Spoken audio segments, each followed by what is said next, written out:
¿Crees conocer a Jerjes I? Hollywood nos mostró una versión falsa, un villano exagerado lleno de piercings, cadenas y extravagancia. Pero el verdadero Jerjes fue muy diferente, y su historia es mucho más humana, oscura y sorprendente. En este vídeo descubrirás el alma del Rey de Reyes, su infancia marcada por el abandono, la obsesión que lo llevó a construir Persépolis, su incapacidad de amar, la crueldad que ejerció sobre su pueblo, y el arrepentimiento que llegó demasiado tarde. Esta no es una película, es la verdad emocional y humana de uno de los gobernantes más poderosos de la historia. Si creías saber quién fue Jerjes, prepárate para verlo como nunca antes lo has visto. Capítulo 1. Si pudiera volver atrás, tal vez elegiría nacer sin corona. Dirás que es absurdo. ¿Quién rechazaría un trono? Pero yo, Jerjes, hijo de Darío y nieto de Ciro, te confieso algo que jamás pronuncié en vida. El poder fue mi prisión.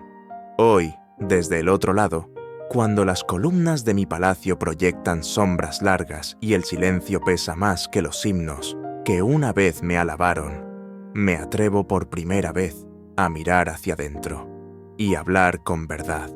No fui feliz, no supe serlo, porque desde antes de saber andar, ya me estaban preparando para gobernar un mundo que yo no había elegido. Recuerdo manos frías corrigiendo mi postura, voces duras moldeando mi carácter, ojos que jamás me miraron con ternura, sino con expectativa. Nunca me pidieron que fuera un niño, me exigieron que fuera eterno. Y cuando a un niño se le roba la infancia, lo que florece no es bondad, es vacío. Un vacío que yo llené con poder, con control, con miedo, porque era la única forma que conocía para sobrevivir. Hoy, que ya nada tengo que demostrar, te digo esto con el corazón desnudo. Ojalá alguien me hubiera amado antes de exigirme ser un dios. Heredé un imperio antes de heredar mi nombre. Nací en una cuna de oro, pero no confundas el brillo con la calidez. El oro no abraza, el oro pesa.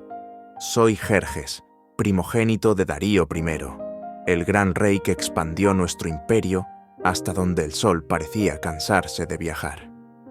Mi padre no fue un hombre común, fue un gigante entre mortales, un conquistador incansable, un constructor de ciudades y un estratega temido incluso por quienes pronunciaban su nombre con reverencia. De él heredé un mundo entero, pero nunca heredé su corazón. Mi madre, Atosa, hija de Ciro el Grande, llevaba en la sangre la gloria del fundador de nuestra dinastía. Era fuerte, imponente, orgullosa. La amé, pero nunca la conocí como una madre. Ella no me sostuvo, me erigió. Era como un pilar de mármol, hermoso y firme, pero frío al tacto.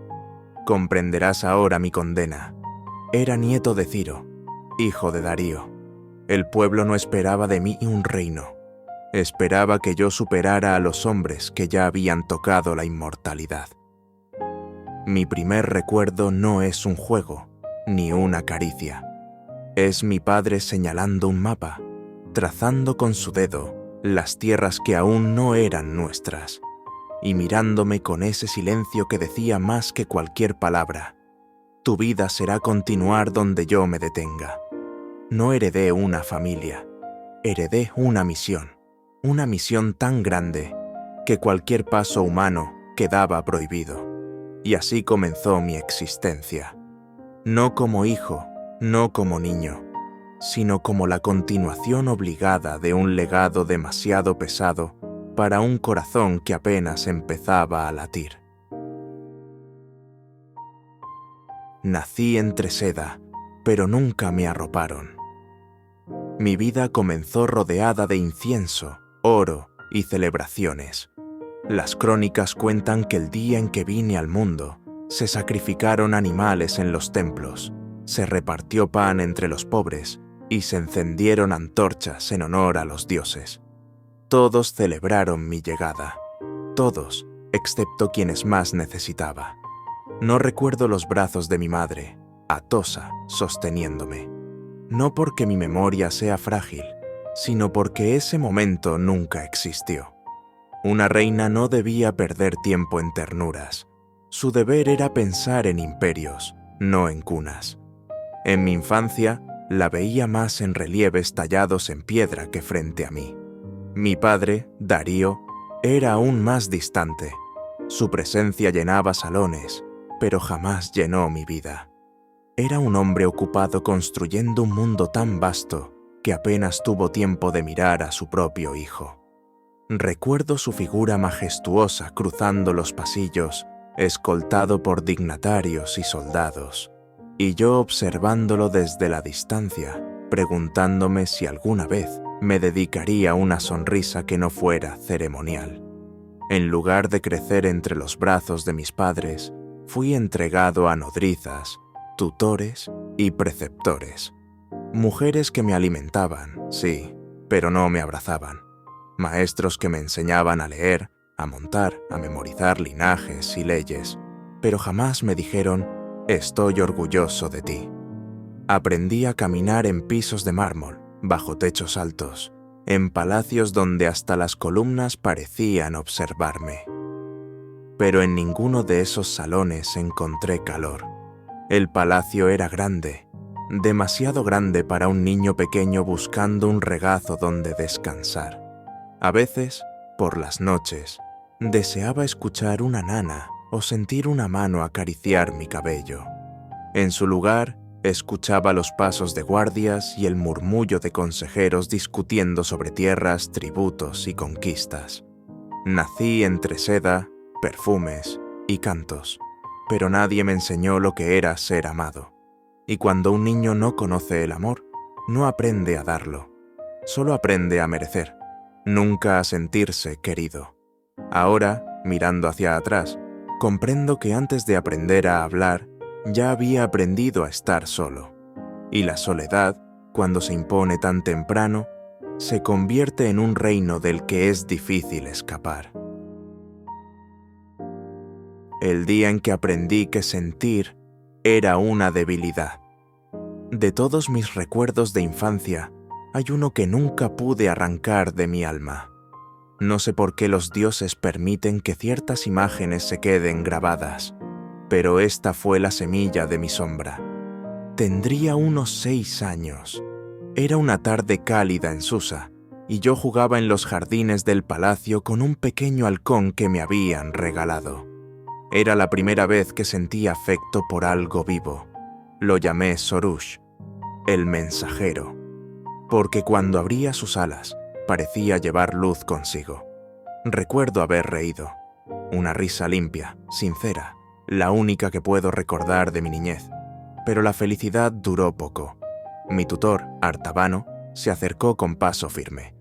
Era el encargado de formarme como heredero, aunque en realidad se dedicaba a romper cualquier signo de humanidad en mí. Con él, la educación no era enseñanza, era doma. «Un príncipe no juega», dijo con una voz que podía helar el agua. «Un futuro rey de reyes no se distrae con criaturas inútiles».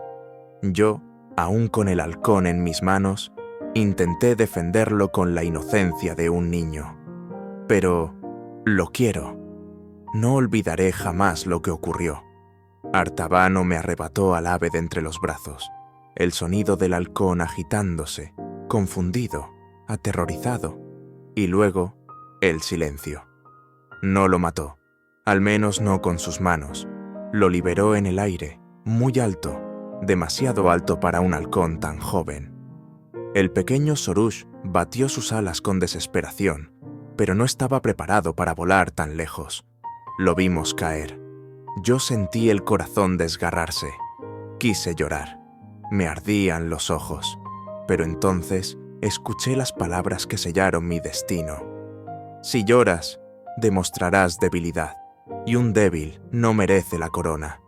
Las lágrimas se quedaron atrapadas dentro. Se transformaron en algo más frío, algo más duro. Ese día entendí el mensaje que gobernaría toda mi vida. Amar es un riesgo, sentir es peligroso, mostrar el corazón es perder.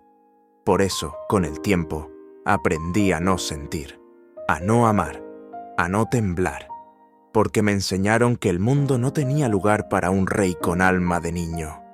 Y fue así como la inocencia murió, mucho antes de que yo descubriera lo que significaba vivir. Persépolis, mi refugio y mi condena. Cuando llegué por primera vez a Persépolis siendo un joven heredero, sentí que estaba contemplando el sueño inacabado de los dioses.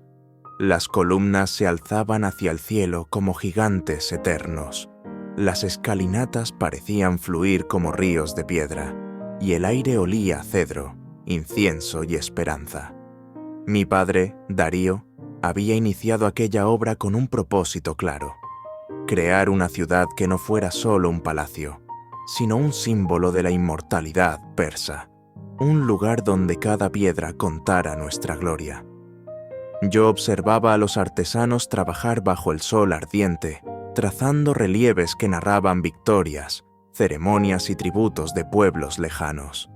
Había hombres de Babilonia, Egipto, Media, Lidia, Grecia e India, todos aportando su arte y su estilo, como si Persépolis estuviera hecha con fragmentos de todas las culturas conocidas. Y sin embargo, mientras todos veían belleza, yo veía responsabilidad. Cada columna debía sostener mi nombre. Cada piedra debía honrar a mi padre. Cada detalle era un recordatorio silencioso. Supera esto, o desaparecerás en la sombra de quienes vinieron antes. Me refugié en Persépolis, porque allí podía fingir que construía algo hermoso, cuando en realidad estaba intentando reparar lo que estaba roto dentro de mí. Caminaba entre los planos, los andamios y las discusiones de los arquitectos con un silencio rígido, midiendo cada detalle, cada proporción, cada talla. Necesitaba que todo fuera perfecto, porque si Persépolis fallaba, yo fallaba. No lo sabía entonces, pero aquella ciudad que yo quería que fuera mi consuelo se convertiría en mi obsesión, una prisión hecha de mármol, oro y expectativas. Nada podía fallar, porque yo no podía fallar. Persépolis no era un proyecto arquitectónico, era un juicio constante sobre mi valor. Cada amanecer, antes de que el sol tiñera de oro las columnas, yo ya estaba recorriendo las obras.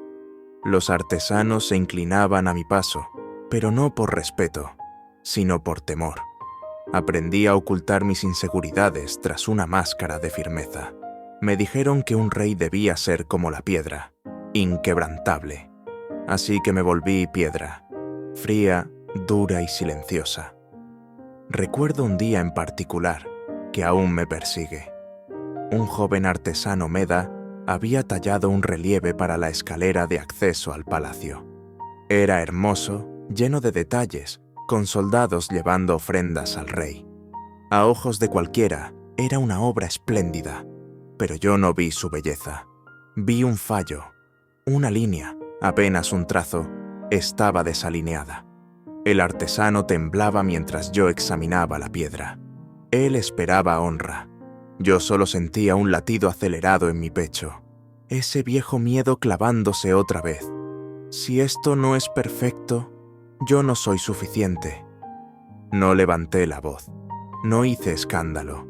Simplemente pasé el dedo por la imperfección y dije, con un tono más frío que el mármol: hazlo de nuevo. El muchacho palideció. Sabía que rehacerlo significaba días de trabajo, quizá noches sin dormir. Sus manos, que habían creado arte, temblaron como si estuvieran manchadas de culpa.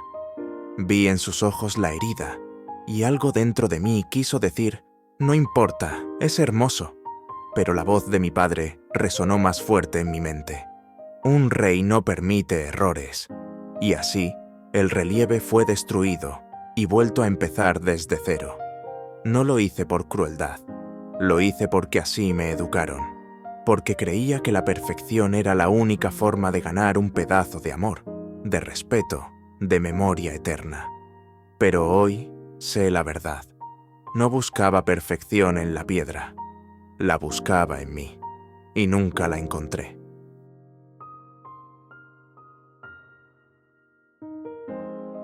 Una ciudad bañada en oro y un rey envuelto en sombra. Persépolis crecía como un sueño tejido con manos humanas y ambición divina. Los días eran un concierto de martillos, cinceles y voces mezcladas en decenas de lenguas. Y cada tarde, cuando el sol descendía, sus últimos rayos convertían la ciudad en un mar de oro líquido. Las columnas, altísimas, brillaban como antorchas inmóviles. Los relieves parecían moverse al compás de la luz, como si las figuras talladas cobraran vida con el atardecer. Los jardines, oh, los jardines. Rosales traídos de Egipto, cipreses de Media, lotos de la India. El aire estaba impregnado de mirra y azahar, y las fuentes cantaban con el murmullo del agua pura que descendía desde las montañas. Era un paraíso para los sentidos, un lugar creado para maravillar al mundo. Y sin embargo, yo me sentí ajeno a tanta belleza. Recuerdo una gran ceremonia cuando se terminó la sala de las 100 columnas.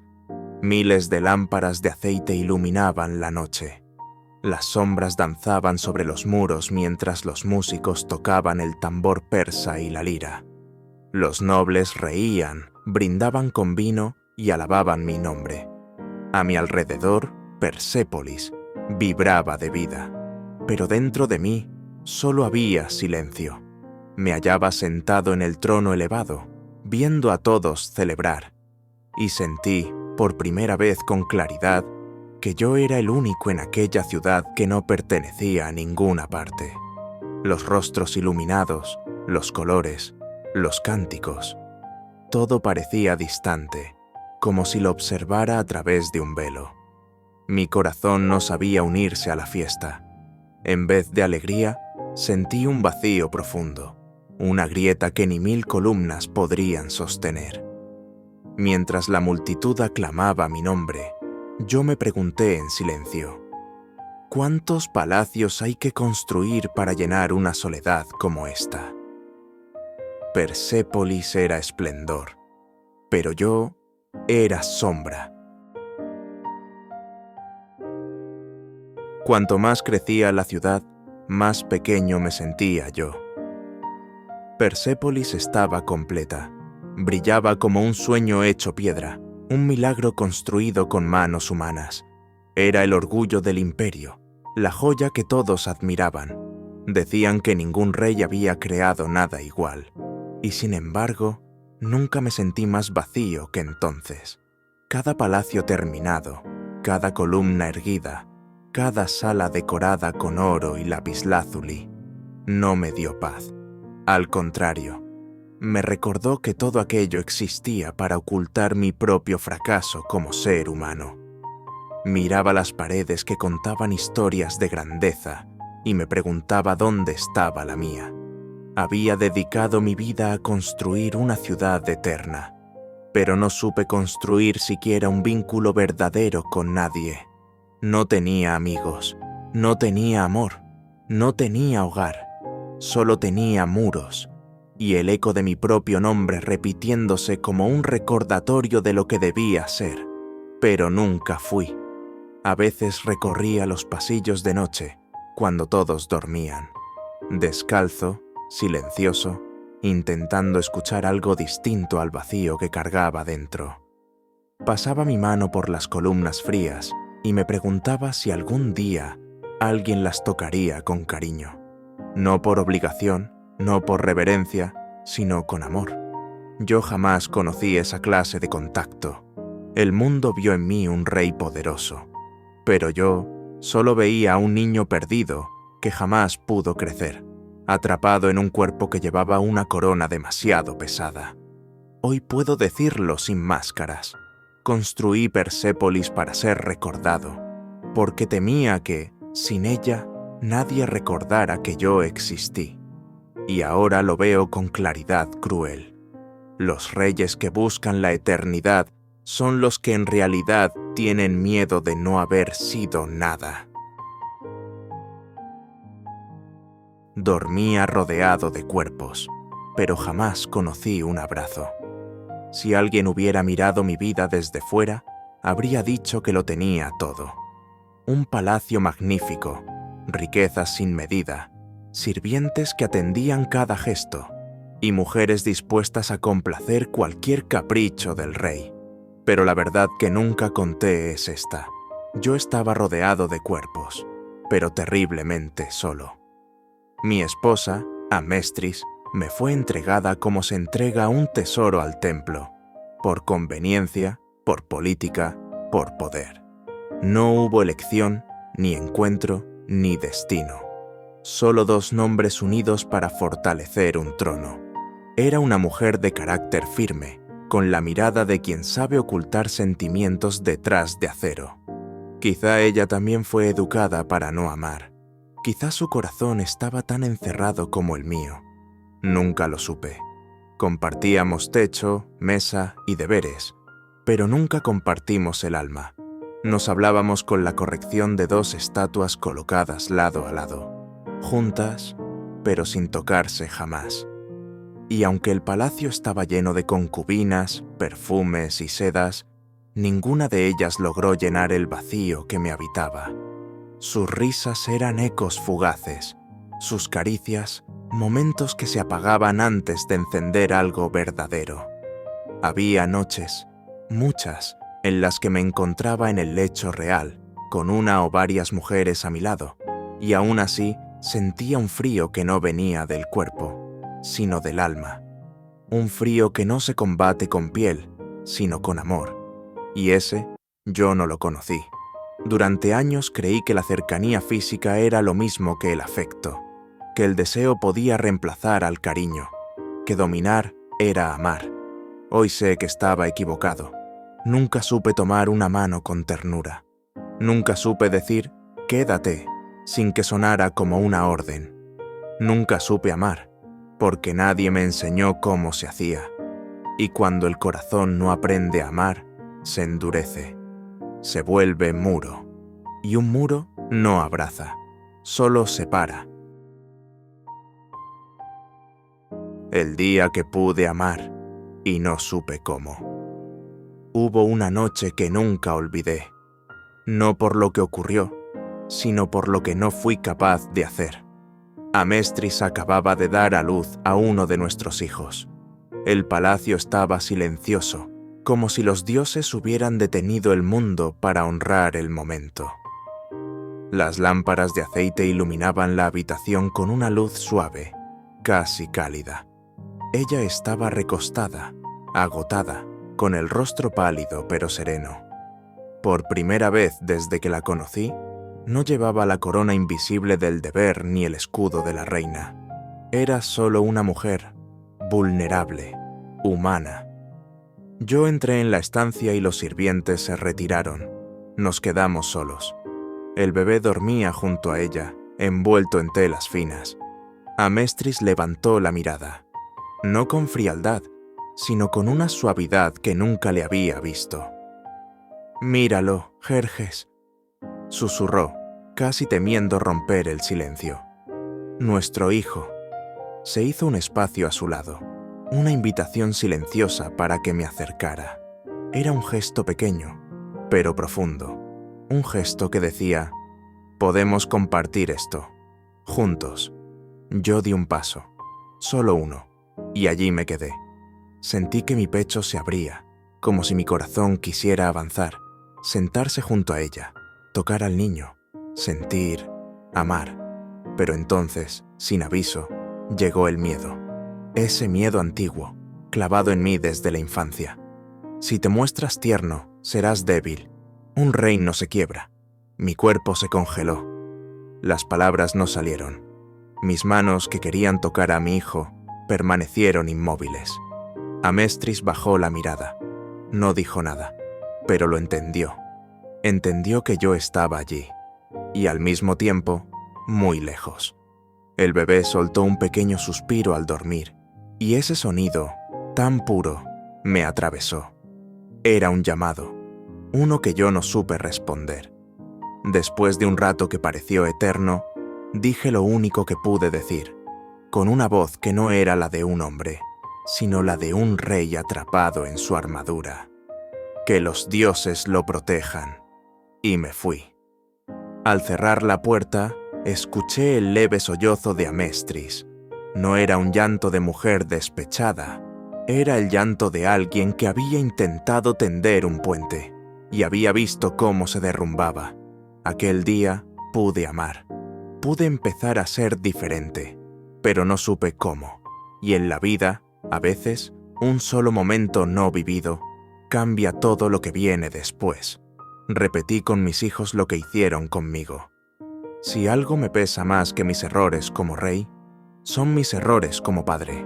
Siempre creí que podría ser diferente, que tal vez, con mis hijos, sería capaz de dar lo que nunca recibí. Pero el dolor que no se sana, se hereda. A mis hijos nunca los vi como niños, los vi como futuros gobernantes, piezas del imperio, extensiones de un legado. Los traté con la misma dureza con que me educaron, creyendo que así los hacía fuertes, cuando en realidad los estaba quebrando. Recuerdo a mi hijo mayor, Artajerjes, mirándome con ojos que buscaban aprobación. Solo quería una palabra, una sonrisa, un gesto que dijera «bien hecho». Yo lo veía, lo escuchaba, pero era como si hubiera un muro entre nosotros, un muro que yo mismo había levantado, piedra a piedra, con mis silencios. Cuando cometía un error, aunque fuese pequeño, yo repetía las palabras que me moldearon a mí. Un hijo de reyes no debe fallar. Decía eso, creyendo que le ayudaba, pero en su mirada veía apagarse la luz de la infancia. La misma luz que un día se apagó en mí. Hubo una tarde que nunca me perdoné. Artajerjes, siendo apenas un niño, entró corriendo a mi estudio con un dibujo hecho por él. Una simple figura de un palacio, torpe y desproporcionada, pero llena de ilusión. Me lo entregó como quien entrega un tesoro. Yo lo miré con ojos de rey, no de padre. Vi imperfección, vi desorden, vi lo que no debía ser. Solo dije, no es así como se diseña un palacio. Vi su sonrisa desmoronarse, vi sus manos arrugar el dibujo con vergüenza. Vi cómo dio un paso atrás, no solo en la sala, sino dentro de su corazón. Años después, al recordar ese instante, hubiese dado todo mi imperio por volver atrás. Tomar ese dibujo y decir, «Es hermoso, hijo mío. Gracias». Pero nunca se lo dije. Mis hijos crecieron temiéndome, no amándome. Se convirtieron en reflejos de mi rigidez, no de mi cariño. Y hoy, al mirar atrás, comprendo con dolor que repetí con ellos la herida que me hizo a mí el hombre que más debía haberme querido, mi padre. Yo quería romper el ciclo. En vez de eso, lo perpetué. El niño que no fue amado se convirtió en un padre incapaz de amar. Y esa, más que cualquier batalla perdida, es mi verdadera derrota. Fui un rey temido, cuando lo único que quise fue ser querido. Con los años el palacio se llenó de silencios incómodos. No eran silencios de paz, eran silencios de miedo. Los sirvientes bajaban la cabeza cuando yo pasaba, como si mi sombra pudiera caer sobre ellos. Mis hijos medían cada palabra antes de pronunciarla. Mi esposa caminaba a mi lado como quien camina junto a una estatua, con respeto, pero sin calor. Todos me obedecían, todos me reverenciaban, todos temían disgustarme, y, aún así, nadie me conocía. Había conseguido el respeto que me inculcaron como meta, pero había perdido el afecto que jamás supe construir. El eco de mis pasos resonaba en los pasillos más que cualquier voz humana. Y a veces, en medio de los banquetes, rodeado de lujo, música y risas, yo sentía que mi silla estaba vacía, aunque mi cuerpo estuviera presente. Porque el miedo llena los salones, sí, pero no llena el corazón. Hoy lo admito sin orgullo y sin corona. Fui un rey temido, cuando lo único que deseé, en secreto, fue ser querido. Pero nadie puede amar a quien no sabe amar, y yo nunca aprendí. Capítulo 4. Cuando la vida empieza a apagarse, la verdad se enciende. Ahora que mis días se acercan a su ocaso, descubro algo que jamás imaginé. Cuando la vida empieza a apagarse, la verdad se enciende. Hay una quietud extraña cuando uno presiente el final. Los ruidos del palacio se vuelven lejanos, las voces pierden fuerza, y la memoria, en cambio, se vuelve nítida, implacable. Es como si el alma, al verse libre de la corona, comenzara al fin a hablar. He pasado noches enteras acostado en mi cámara, sin oro, sin cortesanos, sin música, solo el susurro del viento atravesando los patios, y mi conciencia, sentada a mi lado como un viejo amigo al que ignoré durante años. En ese silencio, un recuerdo volvió a mí con una claridad dolorosa. No era uno de guerra ni de triunfo, ni siquiera de reinado. Fue un instante sencillo, casi invisible en su momento, pero que ahora entiendo que pudo haber cambiado mi destino. Recordé a un anciano jardinero que trabajaba en los jardines de Persépolis. Siempre estaba allí, cuidando las flores con manos arrugadas y suaves, como quien toca algo sagrado. Yo pasaba junto a él sin prestarle atención, hasta aquel día. Lo encontré sentado, exhausto, bajo la sombra de un ciprés. Sus manos temblaban. Lo observé en silencio durante unos segundos, y él, al percibir mi presencia, intentó levantarse para inclinarse ante mí. Su cuerpo no pudo.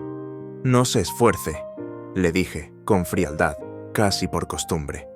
Él me miró, y lo que vi en sus ojos no fue miedo, ni obediencia, ni reverencia. Fue ternura. Una ternura limpia, sin interés, sin exigencia. «Majestad», susurró con una voz cansada. «Las flores crecen mejor cuando se les habla con amor, no con órdenes». Yo no respondí. No supe qué decir. Aquel hombre, humilde, cansado, había pronunciado la verdad que yo había evitado toda mi vida. Esa noche no dormí. Años después, ahora, cuando el tiempo se me escapa entre los dedos, entiendo lo que él quiso decirme. Un reino también necesita amor para florecer, y yo nunca lo ofrecí. Hoy, con el corazón desnudo ante mi final, confieso algo que jamás hubiera admitido en vida. No fracasé como rey. Fracasé como hombre. Sí, fui cruel. Si voy a contar mi verdad, debo contar toda mi verdad. No solo la que duele por dentro, sino también la que hirió a otros. Porque sí, fui cruel, fui despiadado, fui el rey sanguinario que recuerdan. Y aunque ahora duela admitirlo, hubo un tiempo en que mi dolor se convirtió en arma, y yo la usé contra el mundo. Creí, o quise creer, que así se gobernaba, que el miedo era más fuerte que el amor, que la obediencia nacía del terror, y que el terror era la única forma de mantener un imperio de rodillas. Cuando alguien cuestionaba mis órdenes, no dialogaba, mandaba castigar. Cuando un general fallaba, no le daba otra oportunidad. Lo convertía en ejemplo para los demás. Firmé ejecuciones con la misma frialdad con la que otros firman cartas.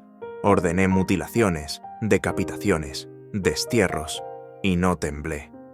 Hubo días, y vergüenza me da decirlo, en que sentí una chispa de satisfacción. Sí, satisfacción. Porque ver a otros caer me hacía creer, por un instante, que yo estaba por encima de mi propio dolor. Era una venganza silenciosa. Si yo había sufrido, el mundo debía sufrir también. Ordené que manos fueran cortadas por robar, que lenguas fueran arrancadas por hablar, que espaldas fueran marcadas por desobedecer. Y mientras ellos gritaban, Yo me convencía de que esa era la fuerza que un rey debía mostrar. Pero esa no era fuerza, era mi herida gobernando por mí. Hoy, con la corona convertida en polvo en mi memoria, lo digo sin excusas. No fui cruel por necesidad, lo fui porque no sabía ser otra cosa, porque confundí autoridad con violencia, respeto con miedo, justicia con castigo, y esos a quienes dañé no podrán escuchar estas palabras. Ese es mi tormento. No quiero que me limpien, no quiero que me justifiquen. No merezco ser recordado como un mártir incomprendido.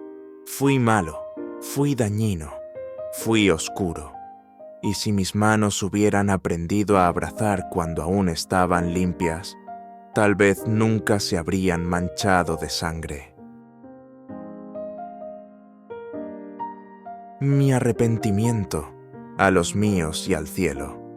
Si estas fueran mis últimas palabras, no las dirigiría a mis generales, ni a mis arquitectos, ni a quienes escribieron mi nombre en tablillas para ensalzarlo. Number. Las dirigiría a aquellos a quienes fallé, y a los dioses a quienes invoqué sin comprender. A mis hijos, no merecí llamarme vuestro padre. No supe sostener vuestra infancia, ni abrazar vuestro llanto, ni celebrar vuestra sonrisa. Os convertí en herederos antes de permitiros ser niños.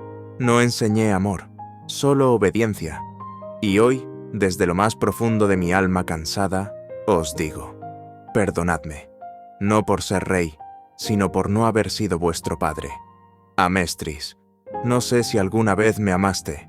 Tampoco sé si yo fui capaz de amarte, pero sí sé que hubo un instante, uno solo, en que me ofreciste tu corazón, y yo lo dejé caer al suelo. No fuiste tú quien falló, fui yo, prisionero de mí mismo.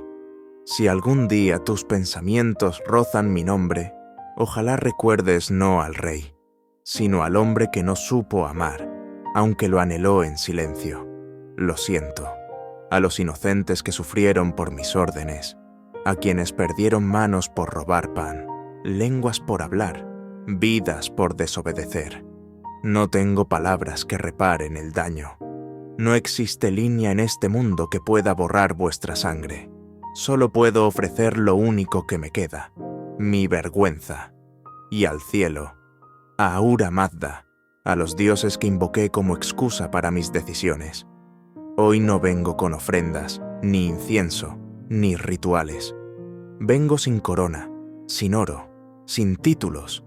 Vengo como un hombre, desnudo de poder. Si mis actos mancharon el orden divino, si usé tu nombre para hacer daño, si confundí tu justicia con mi orgullo, no pido recompensa tras la muerte, solo pido comprensión, no para ser salvado, sino para ser visto. Porque ahora lo sé, el alma no se mide por conquistas, sino por la luz que deja en quienes la rodean. Y yo dejé sombra.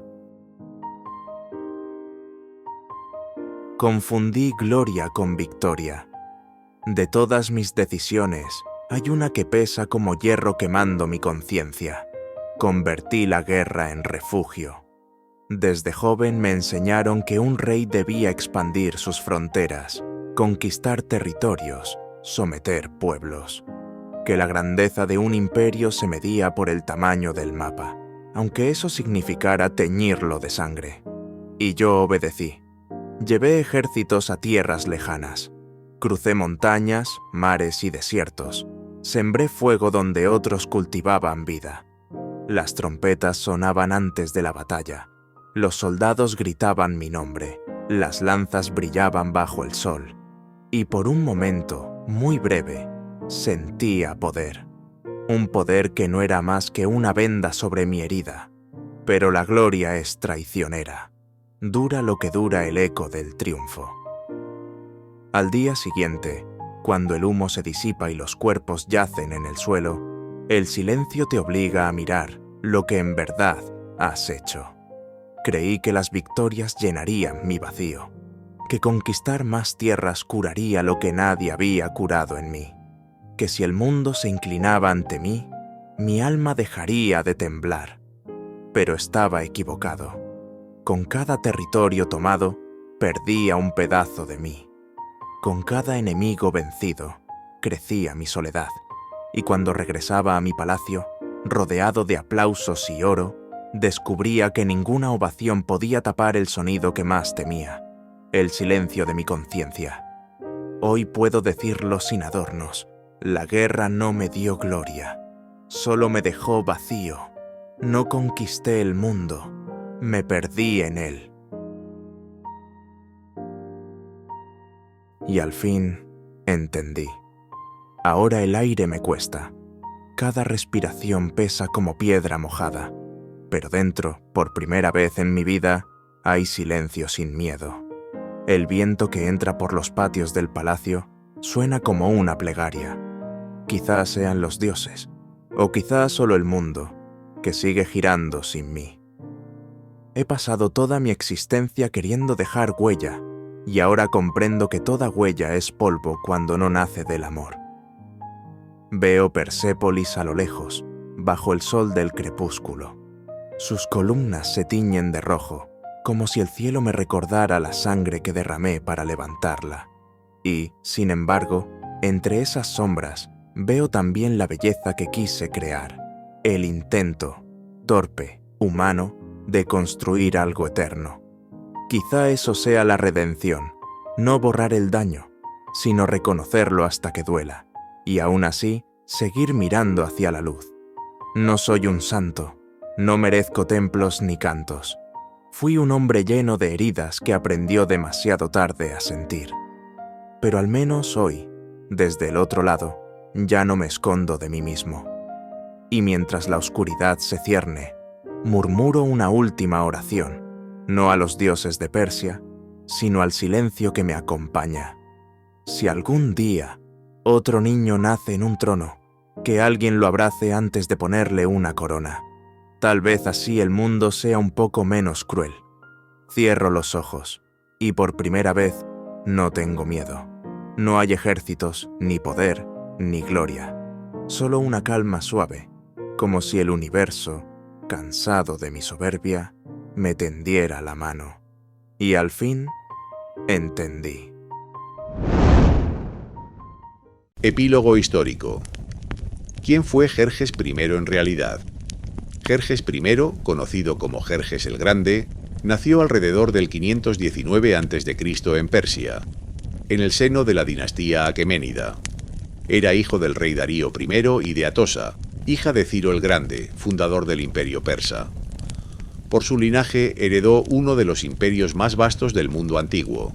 Se convirtió en rey de reyes en el año 486 a.C., tras la muerte de su padre, y gobernó hasta su asesinato en 465 a.C. Durante su reinado, Jerjes supervisó y continuó la construcción de Persépolis, la capital ceremonial del imperio persa, una de las ciudades más majestuosas de la historia antigua. Fue también conocido por su papel en las guerras médicas contra Grecia.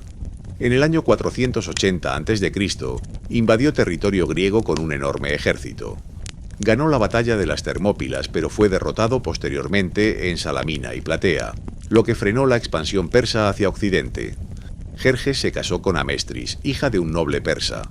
Con ella tuvo varios hijos, entre ellos Artajerjes I, quien le sucedió en el trono. Históricamente su corte fue conocida por intrigas, excesos y castigos severos. Algunas crónicas lo describen como un rey autoritario y cruel, aunque otras fuentes resaltan su papel como constructor y protector del imperio. A diferencia de la imagen popular mostrada en películas modernas, Jerjes no lucía un aspecto extravagante. No llevaba piercings, cadenas, tatuajes, ni una estética teatral. Los reyes persas vestían túnicas largas, coronas reales cilíndricas y barba cuidada, símbolo de nobleza y dignidad. La versión exótica y exagerada es una creación de Hollywood, no un reflejo histórico. Jerjes murió asesinado en palacio por miembros de su propia guardia, tras una conspiración interna. Su reinado dejó un legado complejo, un monarca poderoso, brillante en obras, pero marcado por guerras fallidas y una reputación de dureza. Hoy su nombre permanece ligado a la grandeza del imperio persa, y también a sus sombras.